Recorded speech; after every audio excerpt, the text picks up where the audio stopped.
Moving now to the state of Andhra Pradesh, where there is a war of words that has exploded over the unfortunate stampede that took place at the Tirupati temple, because of which 6 people lost their lives.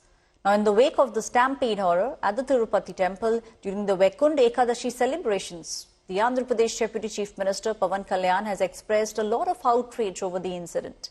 Launching a scathing attack at the Tirupati temple boat, the Deputy Chief Minister went on to say that it should be the TDD which should now apologize to the families of the victims for the unfortunate incident. He also went on and slammed the police personnel, saying that there was a complete lack of crowd management. He also launched an indirect attack. Launching an indirect attack at Pawan Kalyan, the TDD chief, B.R. Naidu, has now said that apologizing will not bring back the dead and he will not respond to random person's comment.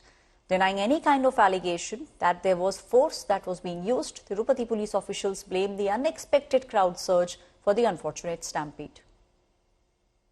EO Venkaya Chaudhary garu gaani, EO Shyamal Rao garu gaani, Chairman B.R. Naidu garu gaani, TTD board సభ్యులు పాలక మండలి సభ్యులందరూ గాని మీరందరూ వచ్చి ఒక్కొక్క వ్యక్తి గురించి కథ వింటప్పుడు మీకు బాధ అర్థమవుతుంది. క్షమాపణలు చెప్పండి. మీరు క్షమాపణలు చెప్పి తీరాలి. వేరే దారి లేదు మీకు. మీరు క్షమాపణలు చెప్పడం వల్ల పోయిన ప్రాణాలు తిరిగి రావు.